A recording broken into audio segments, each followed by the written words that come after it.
This is the BKN podcast, where we discuss everything you need to know about the Brooklyn Nets. I'm from a town where the young never shut our eyes. Pick your poison, you can ride with those other guys. Life is more than just a dream when your team's strong. We write anthems, this is more than just a theme song.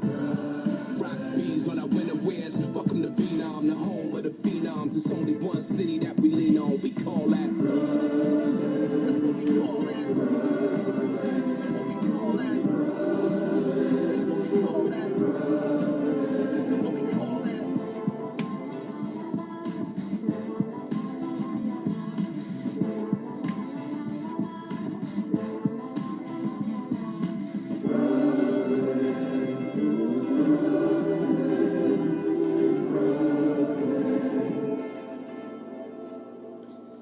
Hello and welcome to the third episode of the BKN podcast.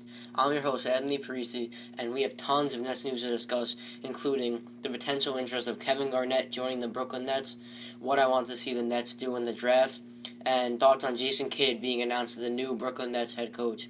We're going to start off right there with Jason Kidd being announced as the new Nets head coach.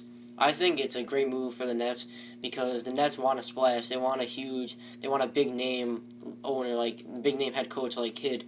I mean, if they would have gotten Brian Shaw, I think Brian Shaw was probably the best coach out there. But Kidd is the big name that Prokhorov wanted. Prokhorov said they want to make a splash, and Jason Kidd will certainly make Darren Williams happy as a head coach because they're best friends. Some might say, "How's that going to work out? How's your best friend as a head coach? How are you going to listen to him? Like, is it going to be unfair to the rest of the team, like Joe Johnson and Brook Lopez?" I think that Joe Johnson's not going to get a lot of production under Kidd. He's going to have similar stats that he had this season. I think that Kidd's going to try to have Joe Johnson not be the closer. He's going to try to make Darren Williams. I think Darren Williams has potential to be a closer because he has great ball handling. He has a good jump shot. He's good at getting to the basket. He's good at drawing fouls.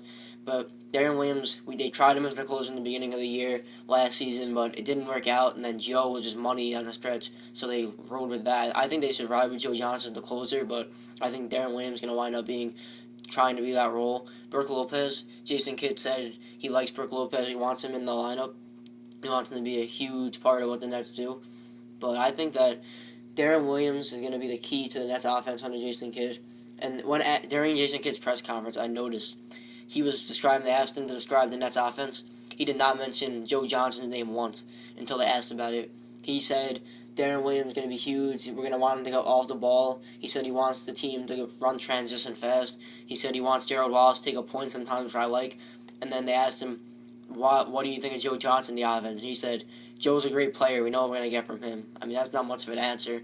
So I don't know. I'm interested to see how the Nets offense is going to go. I think that Brook Lopez will have another great year. I think he'll get 8 rebounds this year. I think he's going to improve in that category. I want to see Lopez get more assists also, because Lopez had a tendency last year when he got the ball in the post, no matter if he got triple teamed, quadruple teamed, he wouldn't pass the ball back. He's got to get a habit of passing the ball back if he gets double teamed or triple teamed. If I were Darren Williams, would I like the naming of Jason Kidd as head coach? If I was Darren Williams, I'd love it. It's imagine having your best friend being named as the head coach. You know you're gonna get production. You know you're gonna get the ball a lot. You know he's gonna treat you better than others. Honestly, I think that Darren Williams knows that Kidd's one of the greatest point guards, if not the greatest point guard of all time. So that'll definitely help Darren Williams play. And I think that Darren Williams is gonna be the main focus of the Nets offense. I want to see Brook Lopez. Brook Lopez deserves to get the majority. I thought last year that the Nets people said that it would run around Darren Williams and Joe Johnson. I thought it ran around Brook Lopez last year. Expect a change in that. Expect a more fast-paced offense. Expect them to get out and transition more, kind of like the Miami Heat do with LeBron and Wade. I want to see Darren Williams throwing some lobs to Gerald Wallace. I want to see some of that. I want to see something different. I don't want to see the same half-court. The Nets had a tendency last year at the end of the year. That's the reason they lost in the playoffs to Chicago.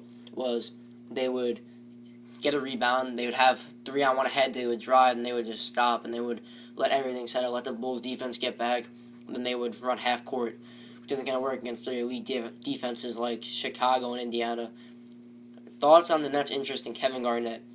Well, yesterday it was just reported that Billy King was interested in potential trading for Kevin Garnett. I think it would be great. It would bring the locker room. Bring the locker room leadership that the Nets lacked last year. He would bring hustle. He'd bring toughness. He'd bring experience more than anything. Kevin Garnett's been there, done that. He knows what it feels to win. He would be the only person on the Nets team with a ring if he came. But I don't think it's going to happen. The Nets, one thing that the Nets like doing, which I don't like about them, is even the littlest news, they would make everything. Like, the media knows everything about the Nets. Like, you look at teams like, gotta go with football, like the New York Giants. The media doesn't know anything. You don't hear the media mentioning them at all. But there's teams like the New York Knicks let everyone know what's going on. The Nets also have a tendency to do that. Like, everything was gonna happen. Like, they knew that they were gonna fire Avery Johnson beforehand. He was getting criticized. Remember Mikhail Prokhorov? He likes being the center of attention. That's what he likes being, and I think they should stop that. And Prokhorov is a big mouth. You can't say anything about that. He's a big talker, but he backs it up. He said the Nets would be big in Brooklyn. He said they'd have a good team, and look at them now. They have a great team. So I think that Kevin Garnett, if he came, he'd bring toughness. I want to see a potential package, maybe. I want to see the Nets maybe bring a package deal of Garnett and Pierce for Marshawn, Chris Humphries, and maybe a draft pick.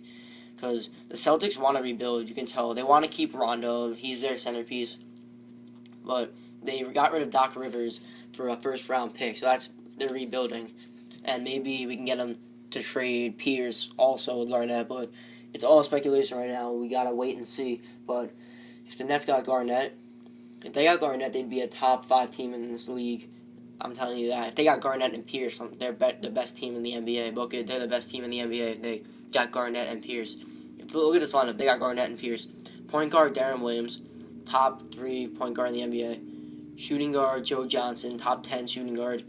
Small forward, Paul Pierce, a top 10, top 5 small forward. Power forward, Garnett.